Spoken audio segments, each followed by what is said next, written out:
Let's make country fried chicken. Although it's seitan and it's baked. But to get started with our seitan, we have... Half a cup vital wheat gluten, 1 tablespoon nutritional yeast, 1 teaspoon chicken bouillon. By the way, that's vegan chicken bouillon. There's links to the stuff in the description below. A half teaspoon onion powder, a half teaspoon garlic powder, 1 teaspoon thyme, and fresh cracked black pepper. A decent amount, do it to taste. 1/4 teaspoon or so. And that's it for the dry ingredients. So we want to give that a quick mix. This is a really versatile seitan recipe, by the way. You can use it to make a chicken-like product anytime you want. Okay, I'm just going to put this to the side for 2 seconds. And then bring in the wet ingredients. What do we have here? half a cup water, and 1 tablespoon white wine vinegar. I'm just going to mix those together and then introduce the wet to the dry. Always hold back a little bit just in case, though usually I need it all. And mix to combine. You should start seeing it come together into a dough pretty quickly.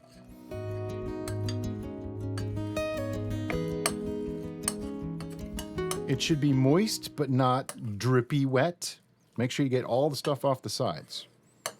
I didn't write the recipe for, half a cup minus the stuff stuck to the sides. It's for a half cup of vital wheat gluten. All right, and then at some point, you just got to use the best tools you got, and those are your hands. I'm going to wipe the sides down with the dough and get it all in there. And in this case, we do not need the extra little bit. That was only maybe a couple tablespoons left. If by some chance you added it all and it's too wet and it's not coming together, you can just add a little more vital wheat gluten in there, like a tablespoon at a time, and it'll come together. All right, I got it all off the sides. Everything we paid for is in this seitan. Now I just want to knead it a little bit on the table. At this point, you can already see the gluten strands forming. Oh yeah, see? When I go like that, see how it pulls apart like that. That's what you want. But I want to give it a little bit more strength in the gluten. So I'm just going to give it a quick knead, just a minute or two.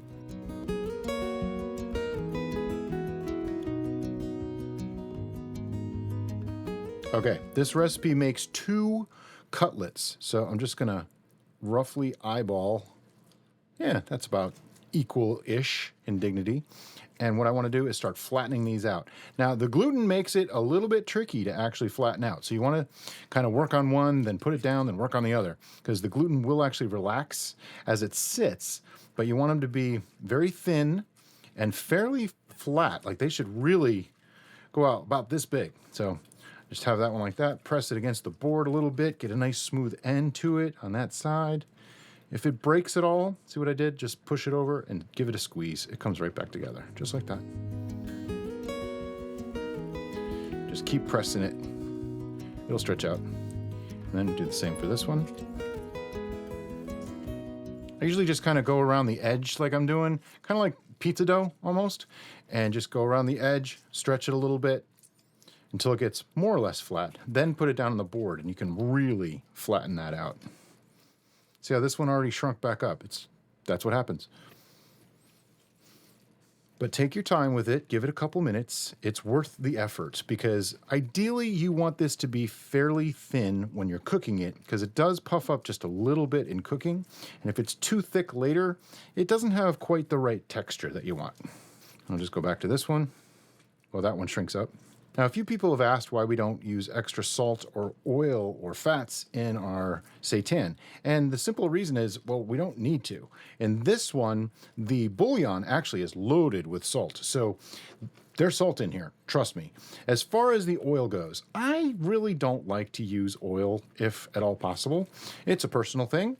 If you want to, you certainly can, but when you're steaming stuff, which we're going to steam this, by the way, you don't generally add oil to it because it's just going to make a mess. If you see little holes where it's not covered, just kind of pull some over and push it together. You don't really want holes in this. You're making a cutlet, You see how much larger they are now than they were before? You just got to work them around a little bit. See that hole there? I don't like that. I'm going to squeeze that together. Now, in this particular recipe, you don't have to be quite as particular with fixing holes because there's more to come. All right, and after just a couple of minutes, that's about as flat as they're going to get. So next, I'm going to put them into the steamer. And my steamer of choice is actually the bamboo steamer. I think they just really work great. They're very economical. If you don't have one, they're like $10 to $15, I believe. They work for a variety of things that you want to steam. All you do is you have it in here, you put the lid on, and put this over a pot of hot water. A lot of people have asked, can I just put this in my Instant Pot? Well, if you use the steam function of your Instant Pot, yes. But if you pressure cook, not going to come out the same at all. All right, after a half an hour, our seitan is steamed and ready to go. So what I'm going to do is just get them out of this and onto some parchment paper on a tray. Ideally, you want to refrigerate this for at least a few hours. Overnight is even better, but I'm just going to stick them in the fridge for a little bit just to cool them down before we start the next part. Okay, so I just had these sitting in the freezer, really, for just about 10 minutes. They did firm up a little bit, but they are nice and cool now, so we can move on to the next step. The next step is a coating, so that when we bake them, they get nice and crispy. And for that, We're going to start with half a cup of flour, this is just King Arthur all-purpose flour. 1/4 cup breadcrumbs. These are panko, roughly a half teaspoon of black pepper, but basically black pepper to taste. 1 teaspoon smoked paprika, 1 teaspoon garlic powder. I just want to kind of combine this. The real trick here is using the breadcrumbs and the flour, because they will both help to stick to it, but the breadcrumbs add like a little bit of a crunchiness to it. So it simulates the frying without actually having to fry them. Now, if you'd prefer to fry them, you certainly can. I won't hold it against you. We just wanted to make something that was baked instead of fried. Yes, there's a lot more of this breading than you actually need, but there's no way to do it without some amount of waste. And now for our secret wet ingredient. Kite Hill Original Plain Unsweetened Almond Milk Yogurt. This stuff is actually really nice. We get it fairly often, and it's relatively low fat. It is 10 grams of fat for 3/4 of a cup. So because we're only going to be using a couple of tablespoons here, it's really not going to be much at all. And I just put it right on. Nice and light on the coating. This replaces what used to be egg. You know, you can use an egg replacer if you want to. However, I actually found that this method works really, really well. Derica came up with this idea, and I just really think it works incredibly well. It's a little more messy, though, but a lot less waste. Got to do both sides. Make sure you get the edges. If you have to use your fingers to smooth it around, it's okay. Once you have a nice light coating, I'm going to drop that right into there. I'm going to wipe my hands off because it's a whole lot easier when your hands are dry to dredge. So to do this, I'm just going to give this a good shake. Get it on all the sides, all the edges, and then grab that fork and just give it a quick flip. Something like that. That's looking pretty good. I do want to put a new piece of parchment paper onto this pan before we continue, so I'll be right back. Okay, now we're better situated here, so let's get this one out of the dredge. Just shake it off gently and place it on a pan. We'll start on the next one. Just to make life really, really simple, I'm going to put it wet side down in our dredge, and then I can put the coating on the other side. A thin coating is best, but this actually helps the coating bind to the seitan. It just adds a little tiny bit of flavor. It's really nice. Kind of like, you know, you use buttermilk to make fried chicken, that kind of thing. Well, this is a similar idea. And that's it for the yogurt. And again, shake it around a little bit, get all those edges coated. And I like to just grab the edge with a fork like that so that it's easier and I'm using less area on it to, you know, remove the coating like I just did there. See? And I'll just take some and drop it on there. It's all good. If you see areas that aren't coated enough, like I saw raw yogurt, just coat them. And then once it's coated, shake it off and put it in your pan. Now I gotta wash my hands. Now I know I said earlier that I don't like to use oil, but there is a time and a place to use oil, and this is that time and this is the place. So just a quick spray just to get a little bit of oil in there helps this to brown. Notice I only coated one side. We're going to put this in a 400-degree oven. The Celsius will be right across here. 400-degree oven for about 10 minutes. Then I'll be back. After 10 minutes, take out the seitan, give them a flip. And just quick spray the other side. Back in the oven, 10 more minutes. Very important aspect of country fried anything is going to be a gravy. And there's a lot of ways to make the gravy. This is but one. I'm going to be using 1 1/4 cups of silk cashew milk. And what's next? 2 tablespoons all-purpose flour, a half teaspoon thyme, a half teaspoon garlic powder, and half teaspoon artificially flavored chicken bouillon. And some fresh cracked black pepper. This method of putting everything into a cup and mixing it thoroughly saves me from having to actually make a roux and use, vegan butter or oil or something like that. So I actually like to do this. The trick to this method is mix it thoroughly. There will be some solids that just stick to the bottom and you'll just have to deal with that when we're dumping it out. Then I want to just get our pan on like a medium heat. I have this on 3. Ours only goes to 5, so I'm putting it to 3. So I guess that's a little over medium. Let's go 2.5. I suggest using your stovetop. Please don't use a cooktop like this. It's just far more complicated. But for videos, it's the best way to go. I'm just going to take this and dump it right into the pan. See all that stuff in the bottom? That's what I was telling you about. Just get the little tiny spatula and scoop it out. It's okay. Essentially what we did is called a slurry.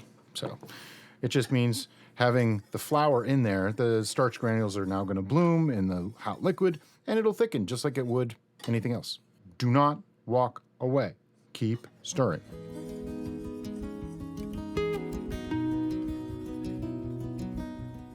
After a couple minutes, you'll start seeing steam coming up and you'll feel it thickening slightly. Just keep stirring so that nothing sticks. It also gets rid of lumps because if there was any little clumps of flour or anything, constant stirring with a whisk will actually break those up. I mean, you can see this is just getting thick already. It's not going to be super thick. It should just feel like a gravy. When you start seeing bubbles breaking the surface like that, that's when I just turn the heat off. Stir it for another minute or 2 until it cools down. It will thicken more as it cools. And if you stop stirring, see? So keep stirring. Okay, I'm going to take it off the burner altogether and put it over here. Okay, after 10 more minutes, you can see they're starting to crisp up. I'm just going to give them another flip.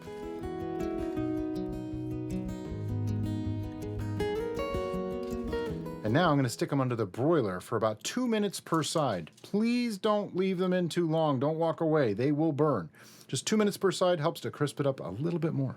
After 2 minutes per side under the broiler, you can see they're nice and crispy, but still tender in the middle. So we have our gravy. We have our seitan. It's time for us to do some pictures and some video, and we'll be back with the tasting.